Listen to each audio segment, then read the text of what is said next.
Buenos días, ¿cómo les va? Hoy vamos a adelantar un poquito la clase correspondiente a mañana. ¿Por qué? Porque mañana, como vamos a tener la clase integradora, me pareció que era interesante que pudieran tener este contenido antes para aquellos y aquellos que pueden verlo, vendría bastante bien. ¿Qué vamos a trabajar hoy? Hoy vamos a pensar en la última clase de la unidad 1, en ese salto que dijimos que la arqueología tenía que dar para interpretar, para construir su conocimiento sobre las prácticas sociales, que, como les adelantamos, es el objeto de estudio de la arqueología. Habíamos definido inicialmente la arqueología como aquella disciplina de las humanidades o de las ciencias sociales que trabaja tratando de entender la práctica social desde la materialidad, ¿sí? Ese campo de práctica y materialidad genera este abismo que habíamos dicho que era muy difícil de llenar. Entonces hoy vamos a preguntarnos cómo la arqueología ha llenado o llena ese abismo. Inicialmente, supónganse, ¿cómo sabemos que una casa es una casa? ¿Cómo sabemos que una taza es una taza y sirve para tomar? ¿Cómo sabemos que fragmentos de piedra son instrumentos? ¿O cómo podemos incorporar esos instrumentos de piedra en sistemas de movilidad a gran escala? Es bastante complicado realizar inferencias en la arqueología, porque de alguna manera estamos trabajando, y sobre todo en la arqueología tradicional, pensemos esta arqueología que trabaja con contextos culturales muy distantes al occidente, es muy difícil interpretar, entender culturas que son tan distintas a las nuestras. Es muy difícil que desde el siglo XXI, desde las ciudades, entendamos la lógica y entendamos cosas básicas de la práctica de sociedades que de repente han vivido hace 10, 15 mil años como cazadores-recolectores, en grupos demográficos muy bajos, en situaciones de movilidad muy grande, ¿sí? Todas estas cuestiones hacen que la interpretación sea o este salto que hacemos entre materialidad y práctica sea un salto muy arrojado. Tradicionalmente, la arqueología, ¿cómo trabajaba? ¿Cómo hacía ese salto? Básicamente aplicaba lo que se llama el sentido común y el criterio de autoridad. Es decir, había arqueólogos, y ahí sí no uso el femenino, porque en general era los arqueólogos los que tenían la capacidad, la facultad de interpretar los sitios arqueológicos, los contextos arqueológicos. Y dependía del estatus del arqueólogo, del reconocimiento del campo del arqueólogo, de su autoridad, la veracidad de lo que decía, de lo que interpretaba. Si vieron esta película La Excavación, que es muy popular en este momento, ahí pueden ver cómo hay una disputa entre dos posibilidades de interpretación de ese montículo de Sutton Hoo y la posición que se impone no es la posición que surge de los hallazgos arqueológicos, sino la posición que surge del arqueólogo que viene del Museo Británico y que cree saber qué pasa en ese sitio, ¿sí? Entonces el criterio de autoridad era lo que daba veracidad a las interpretaciones. Esto empezó a ser criticado fuertemente, sobre todo en este movimiento de mediados del siglo XX que hemos definido como nueva arqueología o arqueología procesual, en el cual se buscaba criterios más científicos para establecer la verdad. Uno de los referentes más importantes de este movimiento fue Louis Binford en Estados Unidos. Y este movimiento básicamente lo que propuso fue una manera de vincular eso estático, el registro, con lo dinámico, que es la práctica, a través de una estrategia muy interesante, de lo que vamos a llamar un principio del actualismo. ¿Qué es el actualismo? El actualismo considera que las condiciones que se dieron en el pasado son similares a las condiciones que vemos en el presente. Entonces, que viendo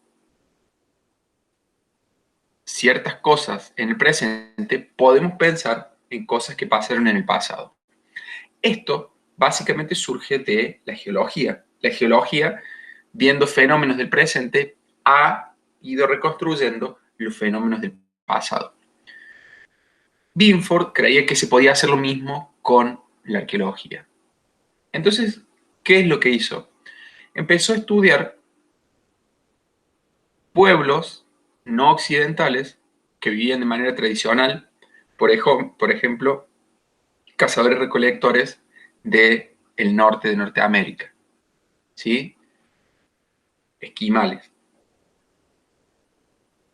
Él pensaba que viendo en esos contextos la relación entre práctica y materialidad, entre la dinámica de los grupos vivientes y esa estática de la materialidad que se generaba, podía reconstruir cosas que habían pasado en el pasado, prácticas sociales del pasado, a través de comparar esas relaciones, ¿sí?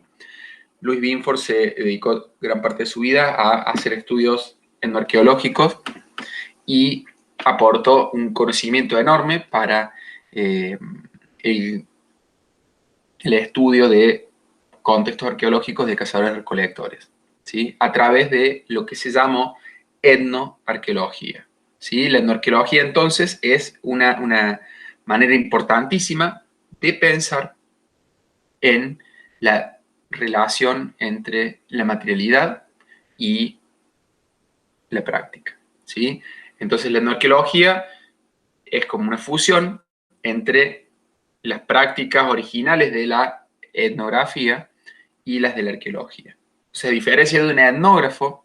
El etnógrafo en el campo lo que hace es registrar lo que la gente dice.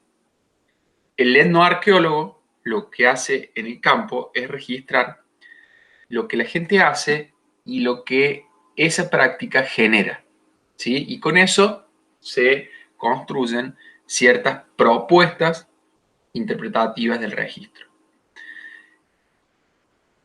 La otra alternativa es lo que se ha llamado arqueología experimental, que es una estrategia bastante más simple, que consiste en tratar de reconstruir las condiciones más o menos homólogas de alguna práctica del pasado, del contexto en el que uno trabaja, para conocer sus condiciones, sus necesidades, sus posibilidades. De repente hay mucha arqueología experimental sobre tecnologías, ¿sí? Sobre tecnología lítica, sobre tecnología cerámica. Entonces se replican maneras de hacer una punta de flecha, una vasija, se ven las condiciones con las cuales trabaja cierto material, las cosas que genera hacer ese objeto, las condiciones que tiene ese objeto en funcionamiento, ¿sí? Hay una gran cantidad de preguntas que se le pueden hacer a estas réplicas de las prácticas en el pasado. Sobre todo pensando en la tecnología, ¿sí? En ese aspecto es lo que más se ha aplicado. La clase hoy no tiene tanta complejidad, ¿sí? Son fundamentalmente presentarles estas dos maneras de construir conocimiento. La bibliografía obligatoria es un fragmentito de González Ruibal y Gallán, ¿sí? Entre la página 31 y 36 tienen como una presentación muy breve de esto. Y hay un trabajo de Gustavo Politis, ¿sí? Arqueología de carne y hueso. Gustavo Politis es uno de los referentes más importantes de la arqueología argentina en la actualidad. Él ha trabajado con el poblamiento de América y ya vamos a ver también un trabajo en la unidad 3, pero ha hecho un aporte que es de cita obligada a nivel global, que es con la arqueología de un pueblo masónico que se llama los Nunamiut, ¿sí? Y por eso es que incluimos este trabajito que cuenta en una perspectiva de difusión, eh, qué es la etnoarqueología y un poco cómo la etnoarqueología puede aportar al pensamiento arqueológico, ¿sí? Así que, bueno, con esto yo los dejo. Sí, remarco nuevamente lo del foro, lo de participar en el foro, que yo lo considero muy, muy importante. Se están dando muy buenas discusiones en el foro. Hay gente que está realmente entendiendo cosas y aportando cosas interesantes, así que agradezco Facundo, Nicolás, Natalia, Gastón, Ana, Miranda, Nahuel, Lourdes y Julián. Sus aportes están muy buenos. Yo voy a seguir contestando a lo largo del día de hoy, así que invito al resto a que lo haga. Y bueno, volver a remarcar que mañana a las 12 del mediodía nos vemos en el Meet.